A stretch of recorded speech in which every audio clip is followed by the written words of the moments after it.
News from Hollywood this weekend after Paul Walker, who began acting as a child, then starring in the Fast and Furious films, dying in a car crash. Paul Walker refused to marry the mother of his child.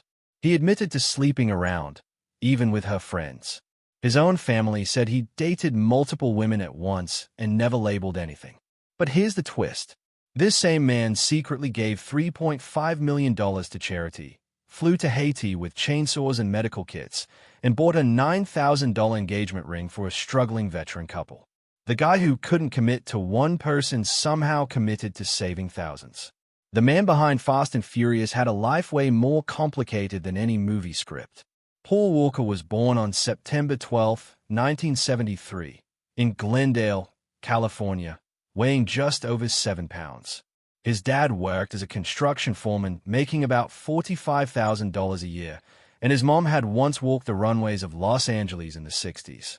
They lived in a modest 1,200-foot house tucked into Glen Oaks Canyon, raising Paul and his 4 siblings on simple routines and tight budgets. At just 4 years old, Paul fell in love with the ocean during a family camping trip to Leo Carrillo Beach. He didn't want to leave the sand. That trip changed something in him. Every month, the Walkers returned to the shore, scraping together $50 each time because they saw how much it lit him up. 2 years later, everything changed. A scout spotted toddler Paul throwing a tantrum at a Toys R Us in Glendale. 2 weeks later, he was crawling across a living room in a National Pampers commercial. The job paid $5,000, nearly $27,000 in today's money, and opened a floodgate. By age 10, he'd done over 200 commercials and owned $180,000 for his family. California law only required them to save 15% of it, so the rest went into paying off their house. It sounds surreal, but for the Walkers, this was survival wrapped in stardom. Then came the soaps. At just 10, Paul landed a role on The Young and the Restless. He made $1,500 per episode, playing the adopted son of a rock star. But behind the cameras, his world was falling apart. His parents' marriage cracked under the weight of money fights and career disagreements. They split in 1985. His dad moved out. Paul stayed with his mom and siblings in a cramped apartment on Riverside Drive that cost $675 a month. He missed filming days. Crew members saw his bright smile dim. The same month his character was written off the show, the divorce was finalized. By high school, Paul hit pause. He enrolled at Village Christian School in 1987 and disappeared from acting for 3 years. He dove into marine biology, spent his lunch breaks dissecting squid, and won 3rd place in a junior surf competition with an 8.7 score. In his yearbook, he wrote, "I'd rather protect one seal than sign one autograph." No one knew he had already applied for 5 ranger jobs with the National Park Service, chasing a life that paid $28,400 a year. Not red carpets, just reefs and quiet coastlines. After graduation in 1991, Paul worked at Domino's delivering pizzas in his mom's old Honda, earning about $340 a week. But side gigs called. He modeled for Teen Beat and landed a GQ spread titled California Boys that paid him $2,500. That same summer, a massive storm rolled into Zuma Beach. Paul paddled out anyway.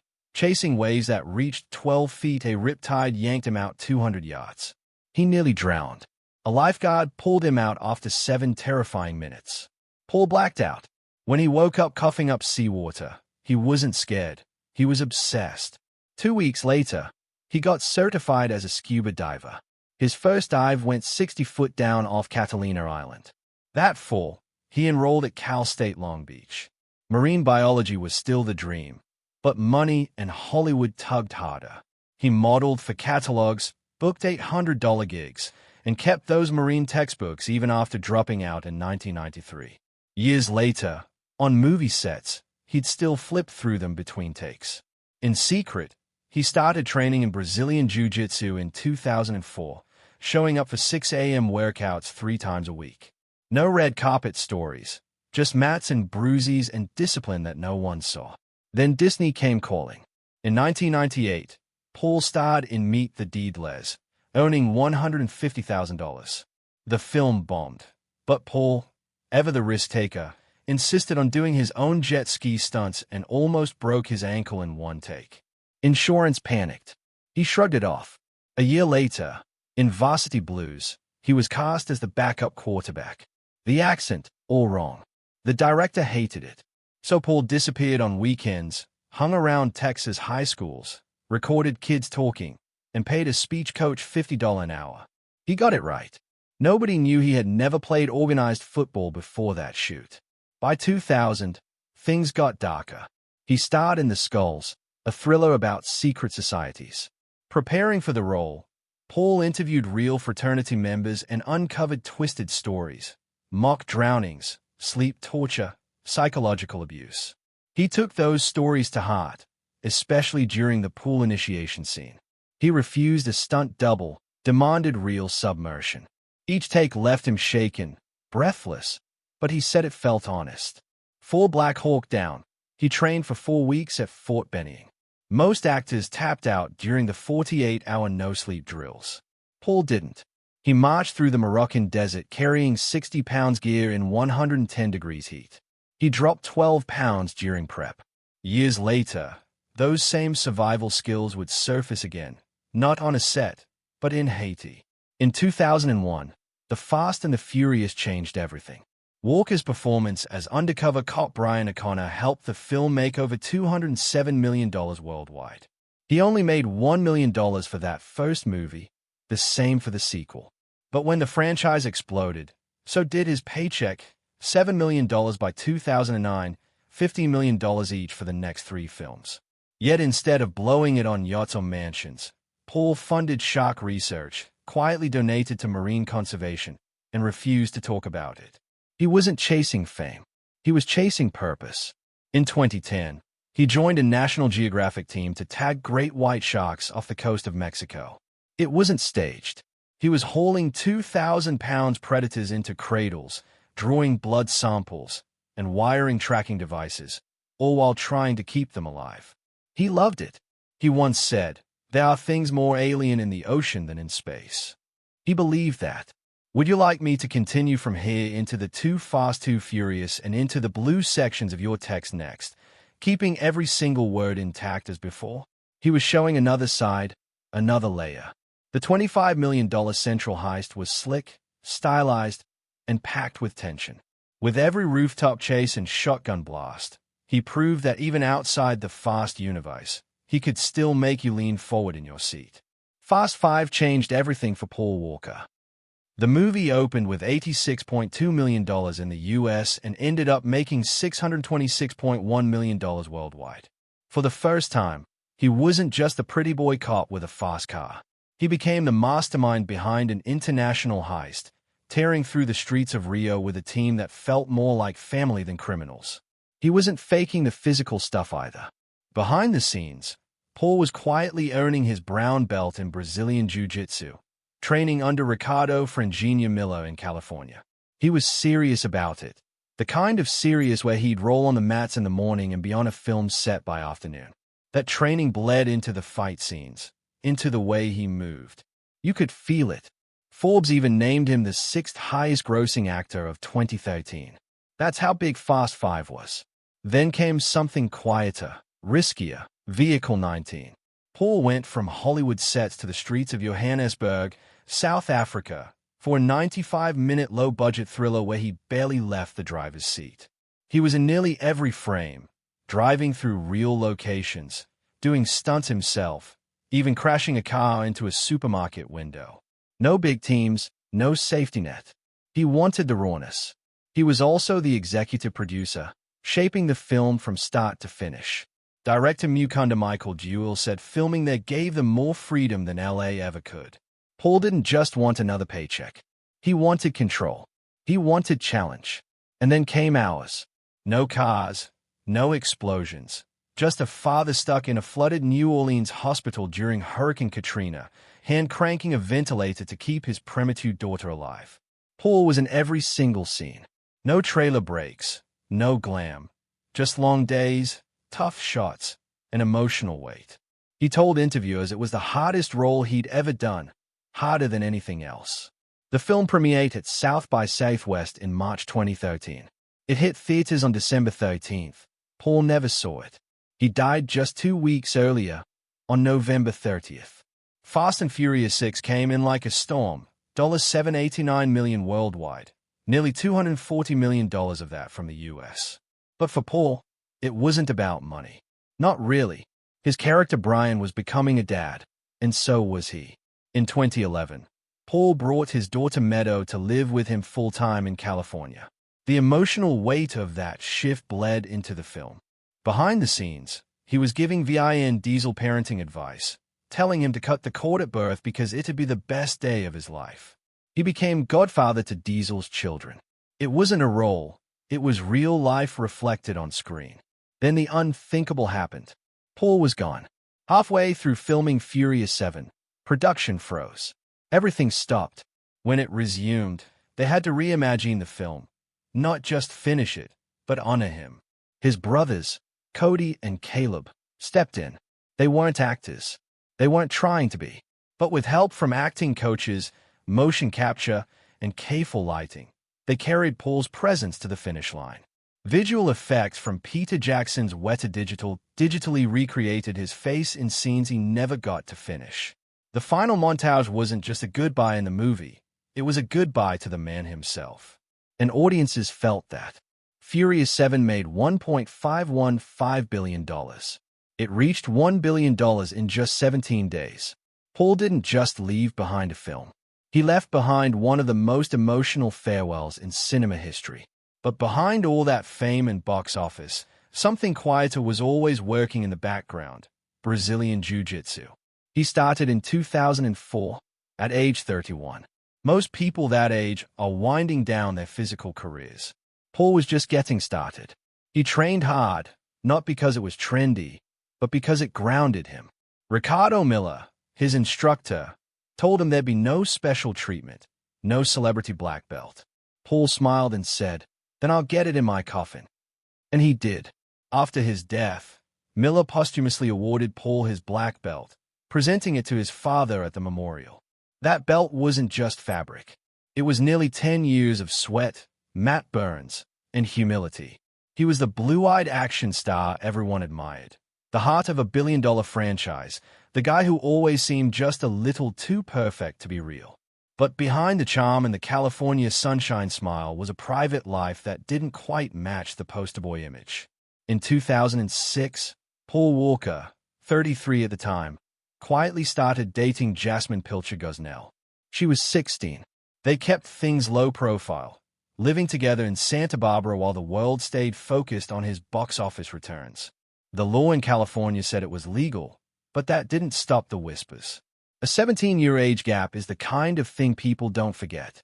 And when Paul died in that crash on November 30th, 2013, just before his charity event, Jasmine was the one who broke the news to his daughter Meadow. But Jasmine wasn't the only teenage girlfriend in Walker's past. Years earlier, in 2001, he was reportedly involved with Aubriana Atwell, who was also 16 when their on-and-off relationship began. Some say they lived together in Santa Monica and Santa Barbara. Others point out photos from that same year showing him with another girlfriend, Bliss Ellis, outside a hotel in New York. The timelines never quite line up, and the internet hasn't stopped speculating about whether he had other similar relationships, especially during his rise to fame in the late 90s. Nothing's been fully proven, but the stories have stained the legacy he left behind. Despite being in long-term relationships, Paul Walker never got married. The closest he came was with Rebecca Soteros. They were both in their early 20s when she got pregnant in 1998. His mom wanted him to settle down, but Paul wasn't interested. He admitted it himself. He wasn't ready. He was still partying, still sleeping around, even with Rebecca's friends. Their daughter Meadow was born in November that year, and Rebecca moved to Hawaii to raise her alone, while Paul stayed in California. Years later, in 2011, Meadow moved in with her father full-time. It seemed like he was finally stepping up, finally figuring out how to be a dad. When he died in 2013, the internet exploded with theories. Some said the government was involved. Others blamed the Illuminati, jealous lovers, or even other actors. There were even rumors that he faked his death and went into witness protection. But the official investigation told a simpler story. He and his friend Roger Rodos were speeding between 81 to 94 miles per hour in a 45 zone when their Porsche Carrera GT slammed into a light pole and trees. The tires were more than 9 years old. They died on impact. It was brutal, but it wasn't a conspiracy.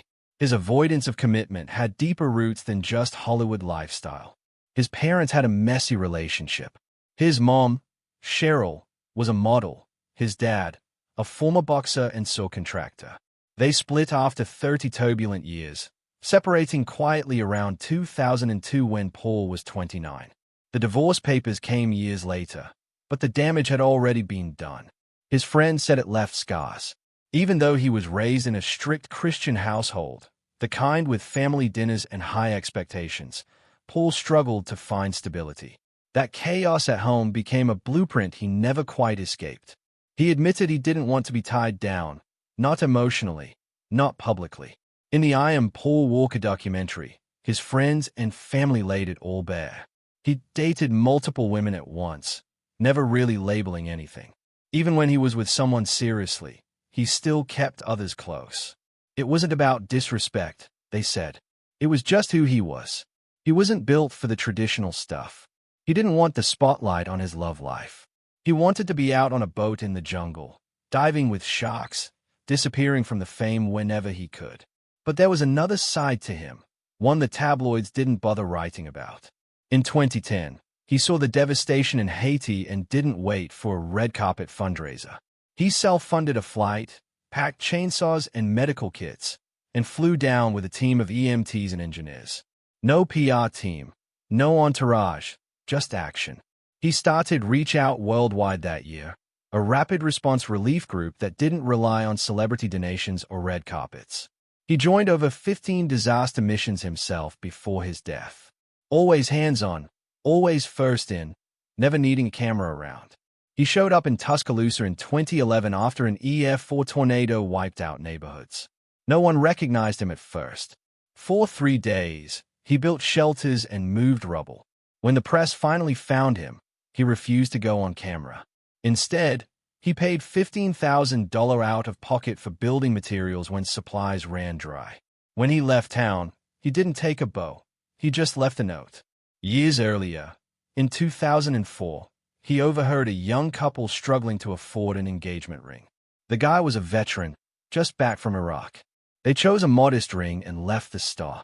Paul waited until they were gone, then bought the $9,000 ring they really wanted and had the store tell them it was on discount. They didn't find out until 9 years later, after he died. That wasn't a one-off, either.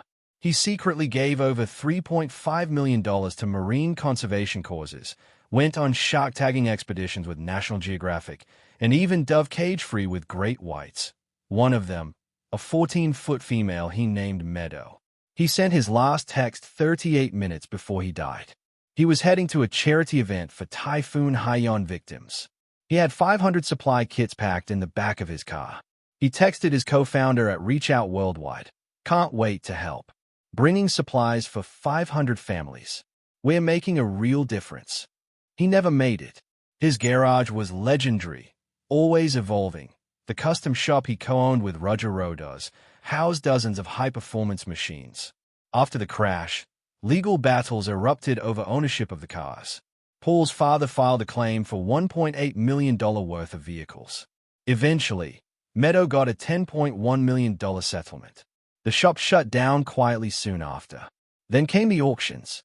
In 2020, 21 of his cars were sold for $2.33 million at Barrett-Jackson.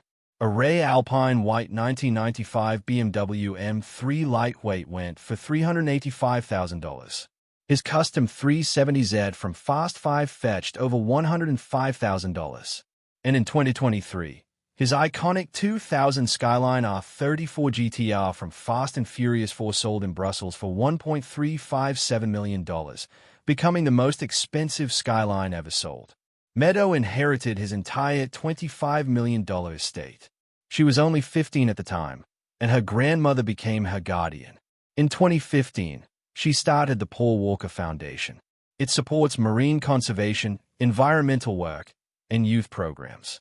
On what would have been his 52nd birthday, she launched a limited edition shirt to mark the foundation's 10-year milestone. Every dollar went back to the cause. The documentary pulled back the curtain. I Am Paul Walker aired in 2018 and showed who he really was: flawed, impulsive, kind, and haunted. A guy who could lose his temper, who didn't always make the right choices, but who never stopped trying to be better. They showed footage of him tagging sharks, laughing with his daughter, and struggling with who he was supposed to be. His brother Cody kept Reach Out worldwide alive. In the years since, the team has responded to disasters across the world, from Nepal to Alabama, California to the Philippines.